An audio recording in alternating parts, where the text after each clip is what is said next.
dalam rumah tangga ada hak suami yang harus dipenuhi oleh istri. Di antaranya ketaatan istri kepada suami. Yang kedua, istri harus banyak bersyukur dan tidak banyak menuntut. Yang ketiga, istri wajib berbuat baik kepada suaminya. Dan yang keempat, istri wajib mendidik anak dengan baik. Di poin pertama ini saya akan membahas tentang kedudukan anak. Kedudukan anak itu dalam Al-Quran itu, dalam agama Islam itu ada 5 poin. Yang satu sebagai amanah, yang kedua sebagai anugerah Allah, dan yang ketiga sebagai ujian dan cobaan, yang keempat sebagai pelanjut dan pewaris orang tua, kelima sebagai pelestari pahala kepada orang tua. Dia akan membawakan judul materi yaitu Nikahkan Aku. Tapi jangan yang kedua kalinya ya Pak. Pendaftar pertama. Karena siapa yang menjawab salam dengan baik jika ia masih sendiri, mudah-mudahan didekatkan jodohnya. Kalau terjauhan dengan pasangannya, mudah-mudahan didekatkan dengan pasangannya. Hadirin sidang walimat kursi yang dirahmati oleh Allah Subhanahu wa taala. Sehat deh. Alhamdulillah. Rasulullah Shallallahu Alaihi Wasallam bersabda, "Arba'un min sa'adatil mar'i." Ada 4 hal yang bisa menjadi pendukung dalam membangun rumah tangga yang bahagia. Yang pertama adalah memiliki pasangan yang saleh dan saleh. Aulad dan abrar, memiliki anak-anak yang hebat dan yang cerdas. Tentu ada poin-poinnya seperti yang disampaikan oleh narasumber sebelumnya. Kemudian pergaulan yang sehat, khulataan salihah. Jadi kalau orang sudah berpasangan maka harus memiliki pergaulan yang sehat. Kemudian yang terakhir adalah rezeki didekatkan oleh Allah Subhanahu wa taala.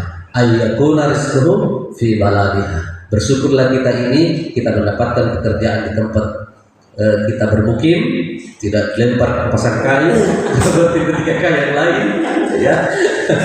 Teman-teman yang lain ada yang dilempar ke Mamasa, kita tinggal di tempat kita dari awal, alhamdulillah. Maka bersyukurlah.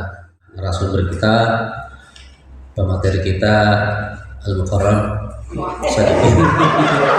SH MPD. Saya menganggap hari ini sedang memberikan perkuliahan kepada seorang mahasiswa berada satu kelas dalam satu kelas. Ya, jadi pembahasan pada pertemuan kali ini ada teko sekalian. Kita akan membahas tentang manfaat makanan halal. Oke. Kita mulai dengan ayat ya ayyuhan nas kulu mimma fil ardi halalan thayyiban wa la tattabi'ul khutuwati syaitan innahu lakum aduwwum mubin. Di dalam ayat yang lain juga dijelaskan bahwa ya ayyuhalladzina amanu kulu min thayyibati ma razaqnakum washkuru lillahi in kuntum iyyahu ta'budun.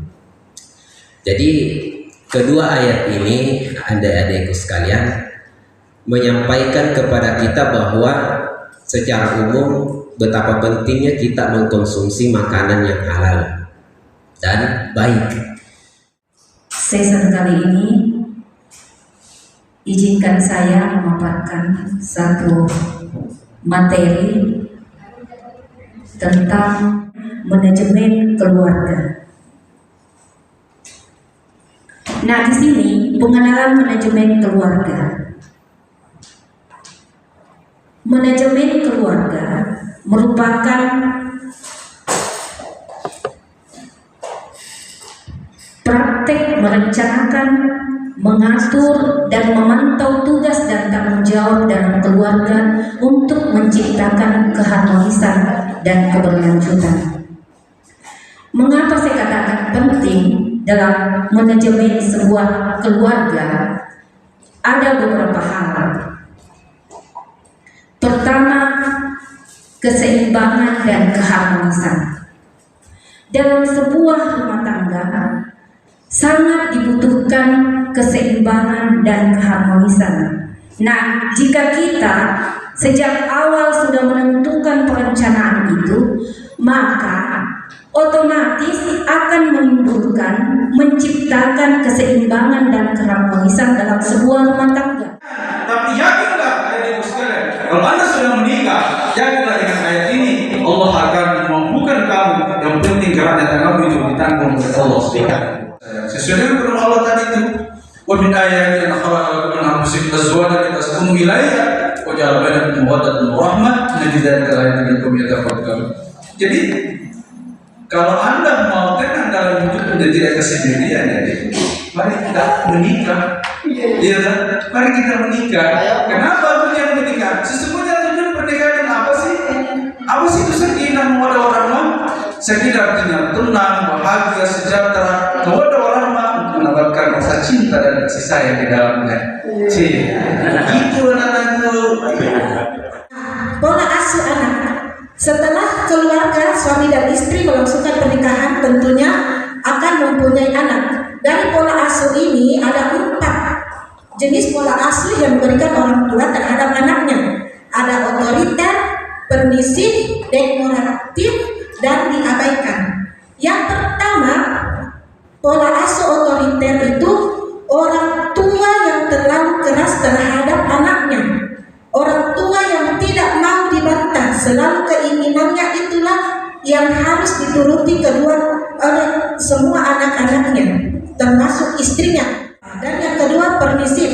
Ini kebalikan dari otoriter yang terlalu membiarkan anak. Biarpun anak melakukan apa-apa, tidak ada batasan-batasan, tetap hangat hubungannya, tapi tidak pernah memberikan aturan-aturan, batasan-batasan yang harus dikerjakan ataupun yang tidak harus dikerjakan. Dan pola asuh dekoratif. Pola asuh ini seorang ayah maupun ibu meminta kepada anaknya kalau ada sesuatu, dan dalam artian mendiskusikan segala sesuatu yang ada dalam keluarga. Nah, kemarin kan kita sudah belajar, anak yang dibesarkan dengan celaan itu akan berdampak pada memaki. Anak yang dibesarkan dengan kekerasan, permusuhan, itu akan berdampak pada seringnya berkelahi. Anak yang dibesarkan dengan cemoohan itu akan berdampak pada menyesali diri. Nah, pola demokratif inilah yang sangat bagus dianjurkan untuk pola asuh terhadap anak-anak. Dan yang keempat, diabaikan.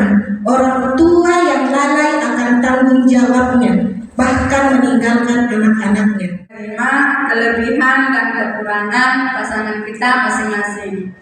Poin kedua, kita harus memaafkan dan melupakan kesalahan pasangan kita. Kemudian yang ketiga, kita harus saling bersikap jujur. Kita harus menanamkan dan mendidik anak-anak kita untuk bertakwa kepada Allah Subhanahu wa taala. Yang kedua, mewujudkan sifat kasih sayang. Ketiga, ibu bapak harus memberikan nafkah yang halal. Keempat, ibu bapak mengajarkan anak tentang kejujuran dan keadilan. Adapun pembinaan keluarga sakinah itu, kita harus taat beragama, taat menjalankan ibadah secara rutin, mempunyai akhlak yang baik, contoh sabar, jujur, sopan, dan rendah hati. Dan adapun tips-tips keluarga sakinah itu, kita harus berempatilah kepada pasangan berbicara, diskusikan setiap masalah yang ada, ungkapkan keinginan yang ada, selalu berhusnuzon dan hindari suudzon, bersikap terbuka dalam segala hal. Demikianlah materi yang bisa saya sampaikan, lebih dan kurangnya mohon dimaafkan.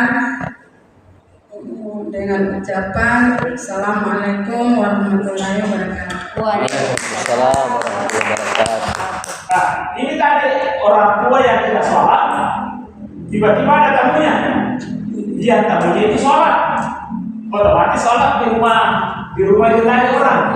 Nah, karena salah, otomatis tuan rumah dia tidak salah, itu juga salah.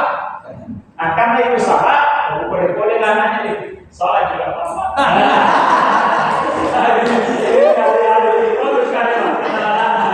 Nah, ini yang jadi membentuk keluarga sakinah atau ke depan itu berangkat juga dari keteladanan. Oke, keteladanan. Coba misalnya, kalau saya bawakan materi, saya muncul satu saja polisi ambil keteladanan, kemudian sore seperti ini tadi, kan itu pertahanan.